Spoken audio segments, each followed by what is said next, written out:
All right, 1-0, exactly where we wanted to be. Might not have looked like we wanted it to look. Credit goes to Houston Baptist. We knew they had a good quarterback and good wideouts. They threw it around. They threw it and caught it well. I'm proud of our guys. A few things that stand out: the goal line stand early in the game, the pick by Zach, down in the tight red zone. The last series by our O-line, and Roderick thought he ran the ball really hard, and our O-line really gutted out 95 snaps. I think it's, you're on the brink of really exhaustion, but I'm proud of those guys. And so, I think that's those are the highlights.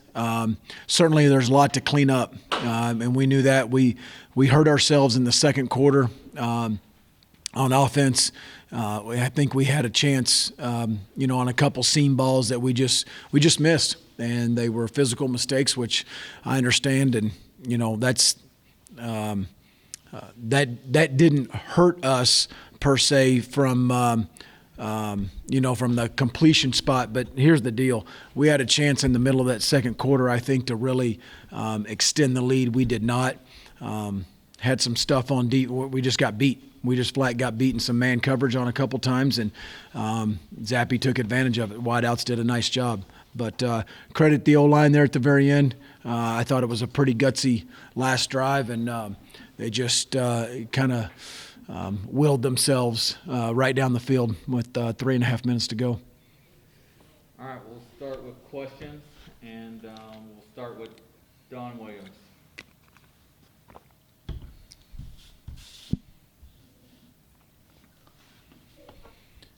Can you hear me? I got you.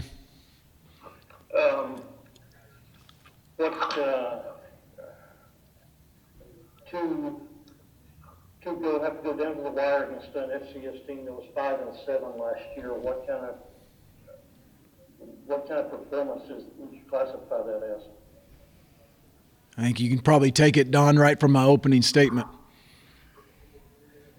I gave you highlights and I gave you lowlights right out of the gate. It's a win. It was 1-0. Not like we wanted it to be, but I think there was good stuff, and there's stuff that we knew we got to get better at, and we got exposed in the secondary at times. I thought it's just, again, like I said, self-inflicted some stuff on offense early in the game, and kept them in the game, and they're a good enough team from an offensive perspective to stay in the game. Go to Carlos Silva. Coach, can you hear me? I got you. It's just what kind of went into the decision to go for it on 4th and 1 at the 4 compared to maybe kicking the field goal and getting a 2-score lead late in that contest? Yeah, 4th and 1 inside the 10. It's a 75% right now rate at executing 4th and 1. If you don't get it, they got to go 94 yards. They obviously did. I get that, and I understand when you don't get it, you're going to get second-guessed. Go to Billy Watson. Hey, Coach, can you hear me well? I do. I got you. Hey, Coach, so for guys like Jalen Polk and Taj Brooks, Trey Cleveland, those guys that weren't in the starting lineup, what did you see out of those guys tonight, especially since Polk was making some plays, Brooks was the number 2 guy? What did you see from them tonight? Yeah, I think there were some good freshman debuts on offense. We played several true freshmen. Jalen Polk, I thought, he caught a couple competitive passes. He did a nice job. Trey Cleveland, who's a redshirt freshman, another guy that stood out to me. John Holcomb, a true freshman tight end. I thought Taj came in and ran the ball well. Caleb Rogers, true freshman left tackle, played. So I thought all those freshmen really came in and were bright spots. I don't think the moment was too big really for any of those guys, and I'm proud of those guys. We'll go to Ryan King. Hey, Coach, the second half-wise, what really changed for the offense that led to a little more success? Was it just shaking off the rust? Yeah, Ryan, I think in that second quarter, we missed Rigdon, we missed somebody else heading south, we missed 2 seam balls, and we had them behind the defense, and Allen just overthrew it just a little bit, and that's why, I knew we were close, but the timing just wasn't right there early in the game, second quarter, where we had a chance to really, I think put some more points on the board.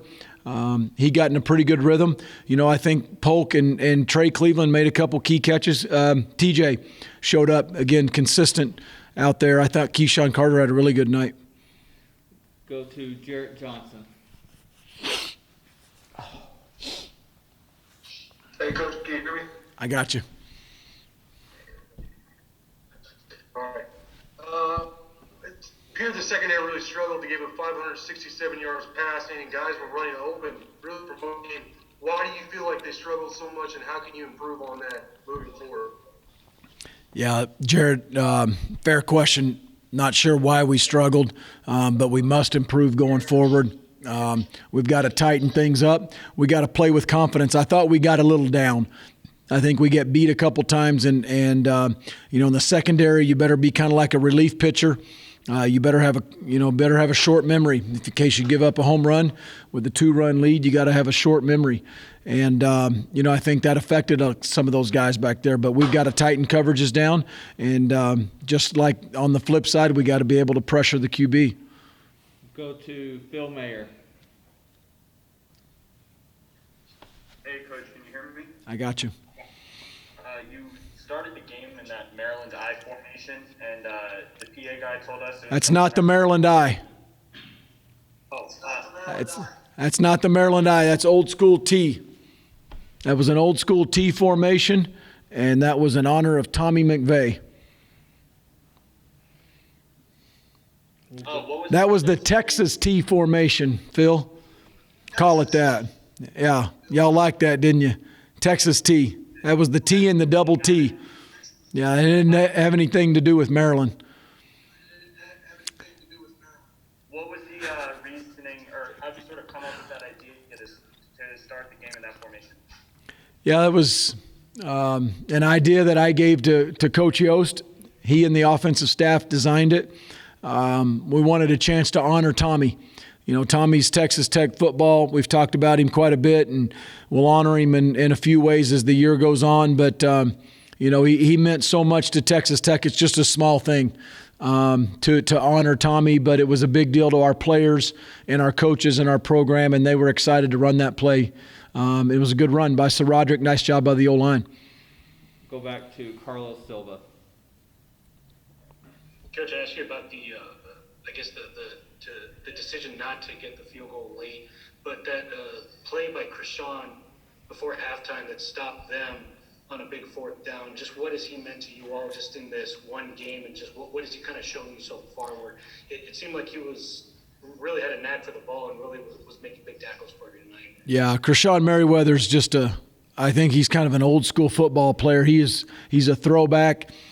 It's just kind of like, give me my uniform. I'm going to go out and play. It doesn't matter what music's on or any of that stuff. He's a grinder. Came in January. I told y'all he was active. He can run to the football. He's tough. He's going to have a really good year. He's a junior, and he's got a bright future here. He's got a high ceiling. He's very active. He's going to make a lot of tackles in this defense. He's a really good player. Great young man. Go back to Ryan King and/or Eric Kelly. Hey, Coach, it is Ryan this time, so we're going to stay on the brand of the Zoom call here. I was curious, what's the ability of this offense to have the lull there in the middle, but then when you needed the points at the end, you guys got those touchdowns late and were able to hold off Houston Baptist? Do you see that as a strength that at any moment you guys can spark and rip off some of those touchdowns? And because of that, why was there a lull? Was there something different that started working for you guys late? Now, I think, the biggest thing with this offense is we need a first down and get it going. We need explosive. Usually when we have explosives, we end up scoring. But, I think that's a strength of this offense. And certainly you don't want to, we had a couple 3-and-outs and you put your defense right back on the field. That could be a negative thing for our program and the team at that time. But, they've got big play capability, and, hopefully we got to keep improving.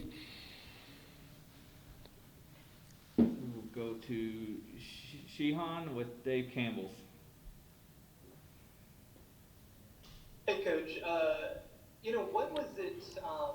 Looking from the other side, what do you think that Bailey Zappi was really able to do well? What kind of makes him such an effective player from what you saw? Oh, I think he's confident in what they do. He's got really good wideouts. They've got a good feel for each other. He's very accurate. He throws an accurate ball. He's got a lot of moxie. He's a really good quarterback. Go to John Sokoloff. Hey Matt, how's it going? I was just going to get one real quick in here. So based on tonight, and how do you kind of feel about like having a bye right after week one before heading into a conference matchup with a team like Texas? Is it kind of nice to have a bye now after, kind of assessing what you guys did live?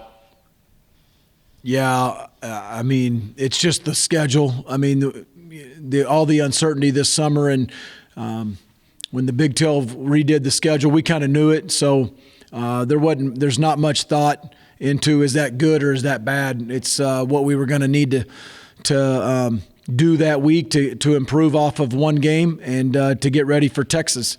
And so that's certainly coming up, and we'll treat it a little different than we do a normal bye week. We'll have a lot more work to do. It's early in the year.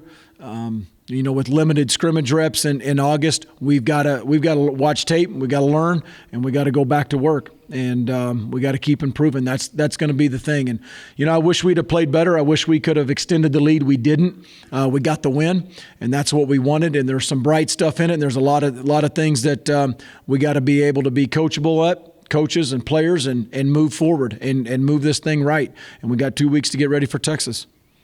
Go to Billy Watson and then Don Williams. Who? Okay. Hey, Coach. After Allen threw that first pick, first of all, you said that Yo said during camp that he had matured and gotten bigger. How do you think he responded after that first pick? Yeah, he responded good. He rushed it a little bit. He was a little quick on that, and if he'd have let the receiver just clear the underneath coverage, it was going to be wide open. He knew it. I mean, he's all the way to the numbers coming off the field, and he's like, Coach, I just rushed it. So I think, he wouldn't have known that last year. And, Allen's a mature kid. He had a good, I thought, demeanor throughout the whole game and did a nice job just, keeping the offense together. Even when, there was a couple 3-and-outs, he'll keep getting better. He's a good quarterback. And, I thought his demeanor, though, was good tonight. Go to Don Williams. Man, in this stat sheet, Chrisshawn Merriweather had 12 tackles tonight. In what ways does he appear similar to Jordan? And what differences are there between those two guys? Yeah, they're good open field tacklers. I think they both, if you ask for that comparison, I think the way they kind of work through inside the line and, get off blocks, Chrisshawn has the ability to cage an O-lineman and then shed the block. He has the ability to kind of up and under a block. He can run it down from the backside. I think the biggest thing that is the best attribute that Chrisshawn Merriweather has is a motor. He just plays the game hard. He may take a wrong step, he may take a wrong angle, but he plays so hard, he's usually around the tackle. We'll finish with Ryan King. Coach, anytime you have a season opener, there's going to be rust. From your perspective, this game, about as rusty or as, taking a little bit to get into the gelling of things as usual, or was it any different with guys being out in that long time without maybe as many competitive scrimmages as you have usually? Yeah, that's we're not going to make excuses. That's certainly a factor. But we had enough practice. We were a little rusty. We didn't hit on some passes. I've already talked about that. We got beat a few times in the secondary. A lot of things to I promise you, to clean up in the next 2 weeks. All right, we'll be back with Alan Bowman and Chrisshawn Merriweather here in just a moment.